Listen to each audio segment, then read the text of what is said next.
Europeans 35 या 40 degree Celsius temperature में इतना रो क्यों रहे हैं? हम लोग तो यार चाय पी लेते हैं 45 डिग्री सेल्सियस टेम्परेचर में। क्या ये कंपैरिजन सही है? Let me tell you, it is not. European architecture is not designed to face heat waves. Instead, उसका opposite है, क्योंकि वहाँ पे extreme winters होती है तो घरों की जो दीवारें हैं वो बहुत thick होती हैं to keep the houses warm during winters.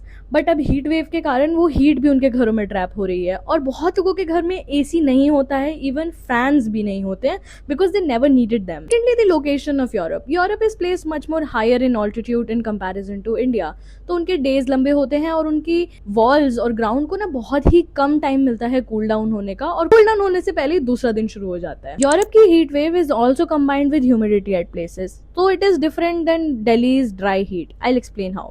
तो दिल्ली में जब आपको पसीना आता है वो इवेपोरेट होता है और एक कूलिंग इफेक्ट क्रिएट होता है, बट मुंबई में वैसा नहीं होता। इसीलिए मुंबई का 40 degree temperature is very different than Delhi का 40 डिग्री टेम्परेचर। यूरोपियंस को जब पसीना आ रहा है वो इवेपोरेट नहीं हो रहा, उनकी स्किन पे रह जा रहा है और उसकी वजह से उनकी हीट वेव ज्यादा डेंजरस है। The last point is acclimatisation. हम लोगों ने हीट वेव्स हमेशा से देखी हैं, तो हमारी लाइफस्टाइल भी कुछ वैसी ही है, हमारी बॉडी ने अडेप्ट कर लिया है, बट यूरोपियंस की नहीं। यूरोपियंस की जो हीट वेव है वो एपिसोडिक है। हमारे यहाँ पे जब ऐसा हीट वेव आती है तो दोपहर में बिजनेसेस स्लो डाउन हो जाते हैं, बट यूरोप ने ऐसा नहीं किया।